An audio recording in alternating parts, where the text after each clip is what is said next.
ചേച്ചിയുടെ പാർട്ടിയിലുള്ള ആരെങ്കിലും വിളിച്ചൊന്ന് പറ്റിക്കാം നമുക്ക്. അതായത് ചേച്ചിയുടെ സുഹൃത്ത് വിളിച്ചിട്ട് ചേച്ചി പറയുക, ഞാൻ സീരിയലിന് ഇവിടെ വന്നതാണ്. ചേച്ചി ഏതാ പാർട്ടി? CPI കാരിയാണ്. എന്നെ ആരും ഒന്നും ചെയ്യല്. അല്ല എനിക്ക് ഇനിയിപ്പോ മറ്റുള്ളവർ ഞാൻ സത്യസന്ധയാണ് എപ്പോഴും പറയട്ടെ. പറയട്ടെ. അപ്പം അത് വിളിച്ചിട്ട് ചേച്ചി തന്നെ അത് പറയണം.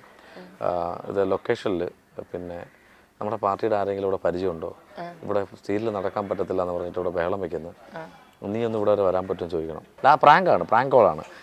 അവരെ ഹെൽപ്പ് ചെയ്യാൻ വരുമോ ഇല്ലയോ എന്ന് അറിയാൻ വേണ്ടിയിട്ടാണ്.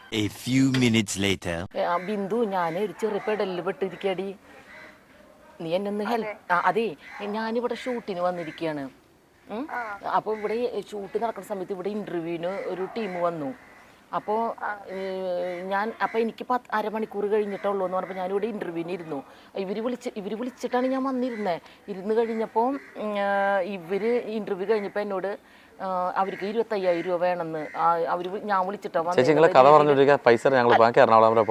ചേട്ടൻ പറയണൊക്കെ ഞാനൊന്ന് പറയട്ടെ, എൻ്റെ ഫ്രണ്ടാണ്. അപ്പോൾ 25,000 രൂപ വേണമെന്ന് പറഞ്ഞാൽ എനിക്കിതിപ്പോൾ സുഭാഷോടൊക്കെ പറഞ്ഞാൽ ചീത്ത പറയുന്നു, ഇതറിയാൻ ഞാൻ ഇവരോട് വരാൻ പറഞ്ഞിട്ടില്ല. ഇവർ പറയുന്നത് ഇപ്പോൾ ഞാൻ പറഞ്ഞത് ഇവിടെ സെറ്റിൽ അലമ്പുണ്ടാക്കുക. എനിക്കാണെങ്കിൽ ഇപ്പോൾ ഷോട്ടിന് വിളിച്ചു. എനിക്കിത് സാറ് വിളിക്കാം.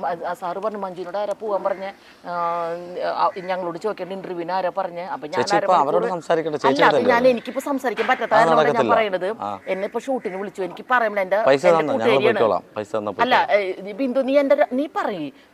ഞാൻ അവരെ ഇൻ്റർവ്യൂ അവർ വന്നിട്ട് എന്നെ എടുത്തു. ഇവരെന്ത് കണ്ടിട്ട് എൻ്റെ അടുത്ത് പൈസ ചോദിക്കണേ? 25,000 രൂപ ഇവരെന്നോട് ചോദിക്കണേ. എനിക്കാണെങ്കിൽ ഷോട്ടിന് വിളിക്കേണ്ടത്. നീ ഒന്ന് ഇവരോട് സംസാരിക്കുമോ? ഇടി കൊടുക്കേണ്ട ആവശ്യമില്ല. ഇവര് ഇങ്ങോട്ട് വന്നിട്ട് എനിക്ക് അവരോട് സംസാരിക്കേണ്ട ആവശ്യമില്ല. നീ ഒന്ന് പറഞ്ഞു. അത് ഞാൻ ഷോട്ടിന് പോവാന്ന് നിങ്ങൾ പറയും. എന്റെ കൂട്ടുകാരി ഞാൻ എന്നോട് സംസാരിക്കണ പോലെ തന്നെയാണ്. ഹലോ ചേച്ചി, ഞാൻ ഇങ്ങോട്ട് വന്ന ഇന്റർവ്യൂ എടുക്കാനായിട്ട് ഈ ചേച്ചിയുടെ ഇന്റർവ്യൂ എടുക്കാൻ വന്നല്ലോ. ഈ ചേച്ചി ഇവിടെ കസേര വന്നിരുന്നതാ. എനിക്ക് പോലും അറിയത്തില്ല ചേച്ചി ഏതാണെന്ന്. എനിക്കറിയത്തില്ല. ഞാനിവിടെ വേറെ ആൾക്കാർ ഇൻ്റർവ്യൂ എടുക്കാൻ വന്നത്, ഫെമിലിയർ ആയിട്ടുള്ള ആൾക്കാർ ഇൻ്റർവ്യൂ എടുക്കാൻ വന്നത്. ഈ ചേച്ചി വന്ന് കസേര ഇരുന്നിട്ട് എൻ്റെ ഇൻ്റർവ്യൂ എടുക്കാൻ പറഞ്ഞു. എന്നിട്ട് ഇപ്പോൾ ഡയറക്ടർ പറഞ്ഞു ഞങ്ങൾ പറഞ്ഞിട്ടില്ല. അപ്പം ഞങ്ങൾ വന്ന നഷ്ടം തരണം. വേറെ ആർട്ടിസ്റ്റിനെ കിട്ടിയതല്ലോ ഈ ചേച്ചി കാരണം. ഈ ചേച്ചി കാരണം മറ്റുള്ളവരെ കിട്ടിയതില്ല. വേറെ ആരെയും കിട്ടിയിട്ടില്ല എന്ന് വന്നിട്ട് ഈ ചേച്ചി വന്ന് കസേര കയറിയിരുന്നു. അല്ല ഈ ചേച്ചി നമുക്ക് അറിയത്തില്ല. നമ്മൾക്ക് ഹലോ അറിയാത്ത ആളെന്ന് പറഞ്ഞാൽ നമ്മൾ ഈ കസേര വന്നിരുന്നിട്ട് ഡയറക്ടർ പറഞ്ഞ് എടുക്കാൻ പറഞ്ഞാൽ നമ്മൾ എന്ത് ചെയ്യാനാ? ഇതിപ്പോ ചേച്ചിയുടെ എനിക്ക് ചേച്ചിയോട് സംസാരിക്കാൻ താല്പര്യമില്ല. 25,000 ചേച്ചി എനിക്ക് ഞാൻ തന്നെ ഇവരോടൊക്കെ സംസാരിക്കുന്നത്. എനിക്ക് എന്റെ ആവശ്യമില്ല. ചേച്ചി ഞങ്ങളെ വിളിച്ചിട്ടില്ല. ചേച്ചിയെ വിളിച്ചിട്ടില്ല. നിങ്ങൾ എന്നെ കൺട്രോളർ പറഞ്ഞത്. ഡയറക്ടർ പറഞ്ഞിട്ടില്ല. ഒരു മിനിറ്റ് നിൽക്കട്ടോ, എന്നെ സാർ അവിടെ വിളിച്ചോണ്ടിരിക്കുന്നുണ്ട്. ചേച്ചി പോകാൻ പറ്റത്തില്ല, പൈസ തരാതെ പോകാൻ പറ്റത്തില്ല. നോക്കി ഞാൻ ഇന്ന് ട്രാപ്പ് ചെയ്ത പോലെ ഡയറക്ടറാണ് വിളിച്ചത്. ഇന്റർവ്യൂ കഴിഞ്ഞൂടെ നിനക്കൊരു 25,000 എപ്പോഴും പിന്നെ രക്ഷപ്പെടാൻ വേണ്ടി ഞാൻ നിനക്ക് വൈകിട്ട് എല്ലാം ഒപ്പിച്ച് തരാം. എന്റെ ഇപ്പൊ പേയ്മെന്റ് ഇല്ല. ഒരു മിനിറ്റ്. അപ്പൊ ഒരു കാര്യം, ചേച്ചിക്ക് ഇവിടെ വരാൻ പറ്റുമോ? ഞങ്ങൾ ട്രിവാൻഡ്രത്താണ്. പാലക്കാടാണെങ്കിൽ അവിടെ ട്രെയിനിൽ വരും. ഞങ്ങൾ ഈ രാത്രി മൊത്തം ഇവിടെ പിടിച്ചിരുത്തിക്കോളാം. ഞങ്ങൾ കസേര തന്നെ ഇരിക്കാം, എങ്ങോട്ടും പോകത്തില്ല. നിങ്ങളെ ജാമ്യം നിന്നാ വിടാം. നിങ്ങൾ പൈസ തരാമെന്ന് പറഞ്ഞാൽ ജാമ്യം നിന്നാൽ അപ്പോൾ ചേച്ചി വിടാം, അഭിനയിക്കാൻ വിടാം. 2 ദിവസത്തിനുള്ളിൽ ചേച്ചി പൈസ തരാമെന്ന് പറഞ്ഞു. നിങ്ങൾ ഓക്കെ പറയാമെങ്കിൽ ഇപ്പോൾ വിടാം. ഓക്കെ ആണോ? ഹലോ, കൊടുക്കാം. കേട്ടോണ്ടിരിക്കുകയാണ്, പറഞ്ഞോളൂ. ബിന്ദു, ഇവരൊരു പൊടിക്ക് സമ്മതിക്കില്ല. ഡയറക്ടറാണെങ്കിൽ അവിടെ ചീത്ത പറഞ്ഞു. ഞാൻ പറഞ്ഞു 2 ദിവസത്തിനുള്ളിൽ ഞാൻ പൈസ തരാം. ചേച്ചി അങ്ങക്ക് പോകാനുള്ളത് എറണാകുളം പോകാനുള്ളതാ. ചേട്ടാ അതിന് ഇവര് പാലക്കാട് നിന്ന് വരണം. ആരാ ചേട്ടൻ? ചേച്ചിയുടെ എന്നെ ചേട്ടാ എന്തിനാ വിളിക്കുന്നത്? സോറി അനിയ. അങ്ങനെ വിളി. അതെ, ഇവര് പാലക്കാട് നിന്ന് വരണം. നീ എനിക്ക് സുഭാഷിനോട് പറഞ്ഞ ചീത്ത പറയട്ടെ, എന്നെ കൊല്ലും. ഞാൻ നിനക്ക് ട്രെയിൻ ടിക്കറ്റ് അയച്ചു തരാം. ഞാൻ നിനക്കൊന്നും ഇങ്ങോട്ട് വരാൻ പറ്റുമോ? നീ ഒന്ന് ഒപ്പിട്ട് ജാമ്യം നിന്നാ മതി. വാക്കിൽ പറയാൻ പറ്റത്തില്ല. ഞാൻ ടിക്കറ്റ് ഇട്ടേരടി. ഉണ്ണീനെ വിടുവോ? ഉണ്ണീനെയോ മറ്റോ അവരെങ്ങനും ആരെങ്കിലും. നല്ല ആള് തന്നെ ചേച്ചി. ഒരു സഹായത്തിന് ഏറ്റവും അടുത്ത സുഹൃത്താണെന്ന് പറഞ്ഞിട്ടാണ് എൻ്റെ അടുത്ത് പറഞ്ഞ് വിളിച്ച് സംസാരിച്ച് ഹെൽപ്പ് ചെയ്യുന്നു. ചേച്ചി ഇങ്ങനെയാണ് സംസാരിക്കുന്നത്. ഇപ്പൊ തിരിച്ച് ചേച്ചിക്കാണ് തിരിച്ചൊരു പ്രശ്നം വന്നാൽ പുള്ളിക്കാരി വരത്തില്ലേ? അതിപ്പോ ഇങ്ങനത്തെ ഇത്രയും ലോങ് അല്ലേ അവള് പോകുന്ന പോലെ എനിക്ക് പെട്ടെന്ന് പോരാൻ പറ്റില്ല. ഞാനിവിടെ ഷോപ്പിലാണ്, വർക്കിലാണ്. പെട്ടെന്ന് എങ്ങനെയാ വരാൻ പറ്റുക? ചേച്ചി പെട്ടെന്ന് വരണ്ട. നിങ്ങളൊരു നിങ്ങള് ഇങ്ങനെയൊക്കെ ഒരു കടുപ്പിടുത്തം പിടിച്ചാൽ എങ്ങനെയാ അവള് നാട് വിട്ട് പോവൊന്നുമില്ല. ചേച്ചി ഇങ്ങനെയുള്ളവരെ ഒന്ന് ഫ്രണ്ട്ഷിപ്പായിട്ട് വെക്കില്ല കേട്ടോ.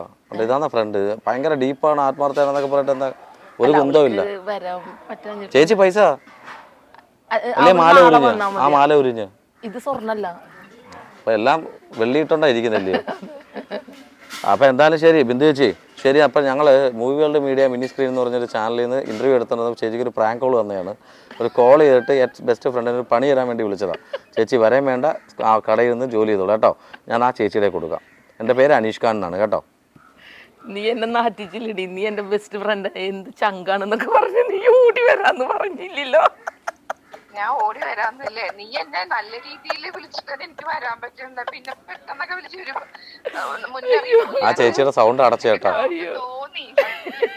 ചേച്ചി പേടിക്കണ്ട, സൗണ്ടൊക്കെ ക്ലിയർ ചെയ്തു. അപ്പം ഞാൻ ചേച്ചി പിന്നെ വിളിക്കും. താങ്ക് യു സോ മച്ച് ചേച്ചി കേട്ടോ. Thank you. നന്നായി. Bindu Thrithala. Okay, thank you. ഇനിയിപ്പോൾ എന്തായാലും അത് വാങ്ങിച്ചു കൂട്ടിക്കും, രാത്രി തിരിച്ച് വിളിക്കും. പുള്ളിക്കാരിക്ക് വരണമെന്നുണ്ട്, എന്ത് ചെയ്യണമെന്ന് അറിയാൻ വയ്യ. 25,000 പെട്ടെന്ന് എൻ്റെ അടുത്ത് 5,000 രൂപ എൻ്റെ കാണത്തില്ല. പിന്നെ 25,000 വിളിച്ച് ചോദിച്ചാൽ ചേച്ചിയുടെ പെട്ടെന്ന് എടുക്കാൻ കാണുമോ? ആൾക്ക് വരാൻ പറ്റുന്ന അവസ്ഥ. കാരണം അമ്മയിമ്മ വയ്യാണ്ട് വീട്ടിൽ കിടക്കുക, പാർലർ ഓപ്പൺ ആക്കിയിട്ടിരിക്കും, അവിടെ വർക്ക് നടന്നുകൊണ്ടിരിക്കും. പിന്നെ ഇങ്ങനെ പുള്ളി ഇത് നമ്മൾ ചുമ്മാ ജസ്റ്റ് ഫണ്ണായിട്ട് എടുത്ത് ചേച്ചി. അപ്പം ചേച്ചി ഇപ്പൊ ചെയ്യുന്ന കഥാപാത്രവും ഇനി വരുന്ന കഥാപാത്രങ്ങളൊക്കെ നന്നാവട്ടെ, ആത്മാർത്ഥമായിട്ട് പ്രാർത്ഥിക്കണം. സംഭവം ഇന്റർവ്യൂ ആണോ പ്രാങ്ക് ഇതാണോ? ഇന്റർവ്യൂവിന്റെ ഇടയ്ക്കൊരു പ്രാങ്ക് കൊടുത്ത് അത്രേ ഉള്ളൂ. അത്രേ ഉള്ളൂ. ഇതെനിക്ക് ഈ സോഷ്യൽ മീഡിയ എന്നെ തെറി വിളിക്കും. ചേച്ചിക്ക് ഒരു പ്രാങ്ക് തരാൻ വിചാരിച്ചത് എന്നെ വേണ്ട. ചേച്ചിയുടെ ഫേസ് കണ്ടപ്പോ എനിക്ക് തന്നെ ചേച്ചി എന്തെങ്കിലും എടുത്തിട്ട് എന്നെ അടിക്കുമെന്നുള്ളത് ചെറിയൊരു വില്ലത്തി ലുക്ക്. ദൈവമേ, ഞാൻ ഈ വില്ലത്തി കഥാപാത്രങ്ങൾ ചെയ്ത് ഞാനൊരു വില്ലത്തി ആയോന്ന് എനിക്കറിയുന്നില്ല. കുഴപ്പമില്ല ചേച്ചി, ഈ അപ്പിയറൻസ് ഉള്ള എപ്പോഴും നല്ല, ആരും അടുക്കത്തില്ല, മനസ്സിലായില്ലേ? ഒന്ന് ആലോചിക്കും, ചേച്ചിയോട് ഒന്ന് സംസാരിക്കും, ഒന്ന് ആലോചിക്കും, പോയി സംസാരിച്ച് നമ്മൾ എന്ത് പറയുന്നുള്ളത്. ഇനി എന്തായാലും വളരെ സന്തോഷം ചേച്ചി, എന്നോട് ആരും സംസാരിക്കാൻ വരാത്തല്ലേ. ഇല്ലില്ല, സംസാരിച്ചു കഴിഞ്ഞ പിന്നെ എന്നെ ഇവിടെ ചേച്ചി ഞാനിപ്പോ അവിടെ വെച്ച് കണ്ടപ്പം ഞാൻ മനസ്സുകൊണ്ട് പ്രാർത്ഥിച്ച്, പടച്ചവനെ ഇവരെ കണ്ടിട്ട്, ഞാൻ കണ്ടപ്പോ പറഞ്ഞതാ, പടച്ചവനെ ഇവരെ കണ്ടിട്ട് ഇനി എങ്ങനെ പ്രതികരിക്കുമെന്ന് എനിക്ക് അറിയത്തില്ല. ഞാൻ പൊലമ്പിക്കൊണ്ടാ പോയത്.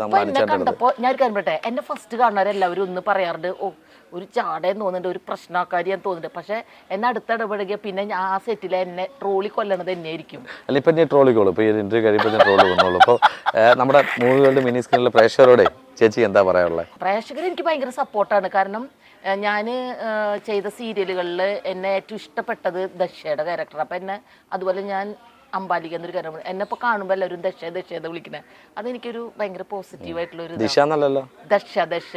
പക്ഷെ ദശ ഞാൻ അതിൽ ഭയങ്കര വില്ലത്തിയായിട്ടാണ് ചെയ്യണേ. പക്ഷെ അവർക്കൊക്കെ എന്നോട് സ്നേഹമായിരുന്നു. അതില് ആൾക്കാർക്ക് എന്നെ കാണുമ്പോൾ പറയും ദശയല്ലേ ചോദിക്കും. അപ്പൊ ഞാൻ പറയും ഞാൻ ഇത്ര വില്ലത്തി കാണുമ്പോൾ അവർക്കതൊരു വില്ലത്തിയായിട്ട് കണ്ട്, കോമാളിത്തരമായിട്ട് കണ്ടു, ഒരു കൊമേഡിയനായിട്ട് കണ്ടു.